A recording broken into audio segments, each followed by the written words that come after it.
To the people, Government of India launched free diagnostic service initiatives in addition to the testing facilities available under various programs. Now, to augment and strengthen the competency for quick testing, case detection, surveillance, and outbreak management, setting up of integrated public health laboratories as one of the interventions under Pradhan Mantri Ayushman Bharat Health Infrastructure Mission has been envisioned. Integrated public health laboratories are a relentlessly new concept in public health aiming to improve disease surveillance, diagnosis, and response at the district level. They essentially combine various laboratory services under one roof, offering a more comprehensive and efficient approach to public health testing. IPHLs extend to a laboratory systems providing comprehensive services including infectious disease diagnostics and other diagnostic services such as hematology, clinical chemistry, microbiology, and pathology, all combined under one laboratory service. The IPHL are envisaged to play a key role in early detection of disease, surveillance, monitoring of therapy. Also would provide accurate and timely data for analysis, research, information, and policy decision to detect, prevent, and respond to public health threats in real time. It will support block and district surveillance units and act as a hub to provide technical support to block public health labs and other peripheral laboratories for sample collection, testings, and referrals as per Government of India guidelines. In integrated public health laboratories, around 147 tests may be done for smooth functioning of whole work dedicated manpower such as microbiologists, laboratory technicians, laboratory assistants, and laboratory attendant would be present at IPHL. Nagaland और त्रिपुरा राज्यों में कुल 1102 करोड़ रुपए के खर्च से 85 project का शिलान्यास और देश को समर्पित कर रहे हैं। हेल्थ सेक्टर में इतने बड़े खर्चे से इतने सारे प्रोजेक्ट एक ही दिन में नॉर्थ ईस्ट की जनता की सेवा में समर्पित किए जा रहे हैं, ऐसी शायद ही ये पहली घटना होगी। प्रधानमंत्री जी ने नॉर्थ ईस्ट के लिए जो कार्य किए हैं वो पहले किसी ने सोचा भी नहीं था।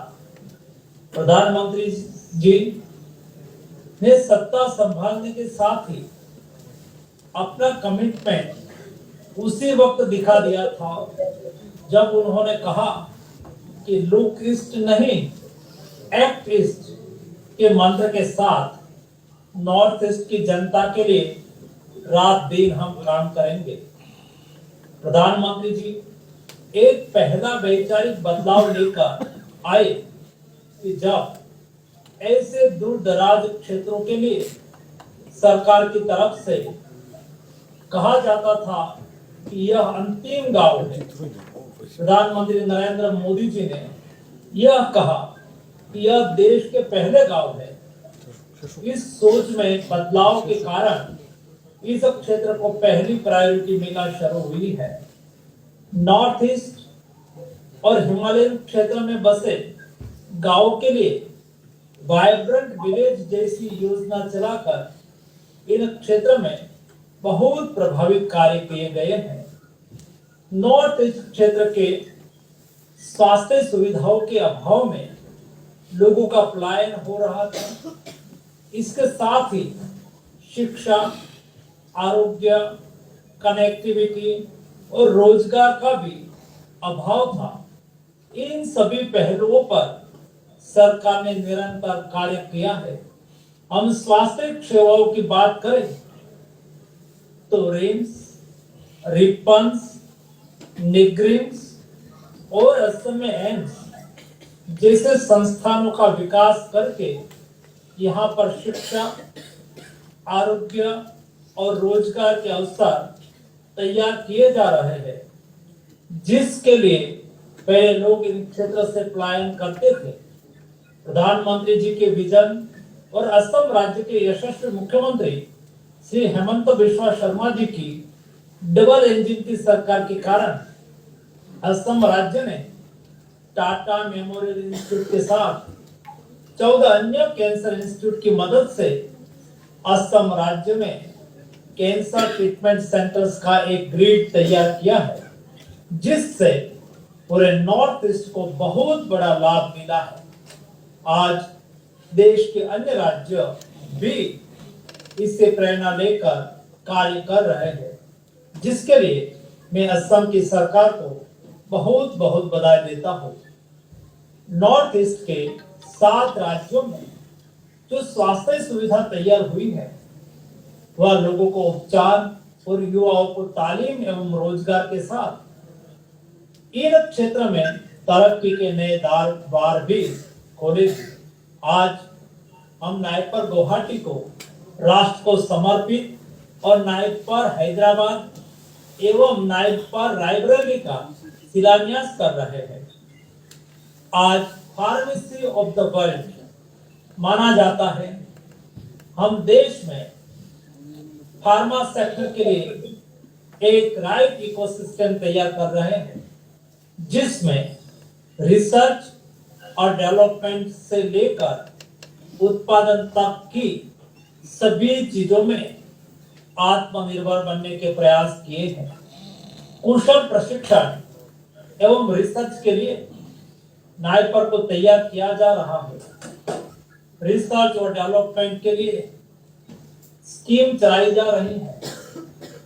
इन सबको मिलाकर भारत दवाई क्षेत्र में एक ऐसा आत्मनिर्भर देश बनेगा, जिसके भरोसे दुनिया के कई देश अपने हेल्थ सेक्टर की प्लानिंग कर सकेंगे।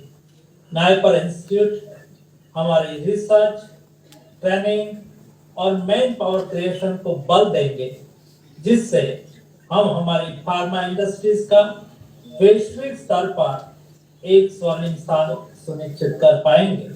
आज इस अवसर पर नॉर्थ ईस्ट से जुड़े सभी माननीय मुख्यमंत्रीगण, माननीय मंत्रीगण और सभी इंस्टीट्यूट के उपस्थित भाइयों बहनों को मैं अभिनंदन देता हूँ। मोदी जी के नेतृत्व में देश बदल रहा है, देश आगे बढ़ रहा है, नया भारत का निर्माण हो रहा है। एक नया भारत, मोदी जी की कल्पना का भारत स्वस्थ हो, समृद्ध हो, देश के सभी नागरिक को सभी प्राथमिक सुविधाएं उपलब्ध हो, हेल्थ एक्सेसिबल हो, हेल्थ अफोर्डेबल हो, वसुधैव कुटुंबकम की धारणा को पूरी करने के लिए सभी देश का हेल्थ मैन पावर और क्षमता का देश के लिए भी उपयोग हो और विश्व कल्याण के लिए भी उपयोग हो, उसमें हमारा नॉर्थ ईस्ट की भूमिका भी महत्वपूर्ण रहे। यही अपेक्षा आप सबको मेरी ओर से हार्दिक हार्दिक शुभकामनाएं। धन्यवाद।